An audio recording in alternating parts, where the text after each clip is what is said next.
ఇంకో మంచి ముచ్చట చెప్దామని వచ్చిన ఏదంటే రైల్వే స్టేషన్లో ఉన్నా. సరే కానీ మన రైల్వే స్టేషన్లలో ఎవరైనా సీట్ తాగితే ఏం చేస్తారు, పోలీసులు సప్పుడు ఎవడు వేసుకొని పోతారు. కానీ ఇక్కడ ఎట్లుంటుందంట ఇటలీలో ఇష్టం వచ్చినట్టు తాగొచ్చు, ఎవ్వడేమన్నాడు. చూపిస్తా చూడ్రి. ఇట్లా బాక్సులు ఉంటాయి, ఇల్లు వేయాలి తాగి సిగరెట్ కూపెట్టుకునేవో. ఇప్పుడే ట్రైన్ వచ్చింది.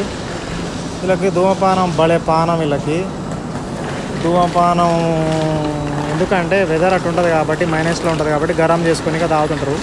మన దగ్గర పెన్నులు ఎట్టుంటారో జేబులలో, వీళ్ళకి ధూమపానం అట్లా జేబులలో పెట్టుకొని తిరుగుతారు. అది కథ. ఇక ఎల్లో లైన్ ఉంది కదా, దాన్ని దాటిపోవద్దు, పోలీసు వాళ్ళు ఎమ్మటే వేసుకొని పోతారు.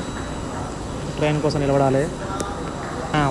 ఫాలియో ఇవా ఏడ కనబడ వీడ ధూమపానం హానికరం అని సిగరెట్ బొమ్మలు.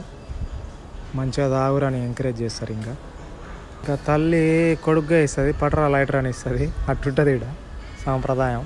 అక్కడ చదువుకుంటుంది సంగతి. లైక్ సబ్స్క్రైబ్ చేయరి. దేవుళ్ళని ఇప్పుడు తాగుతారని దగ్గర పోతే తిడతారేమో అని తీసలేను. మరి అలా ప్రైవసీని డిస్టర్బ్ చేసినట్టు అవుతుంది కదా. సరే కానీ లైక్ సబ్స్క్రైబ్ చేయరి. అప్పటిదాకా మీ తెలుగు సైనింగ్ ఆఫ్. చావ్ చావ్.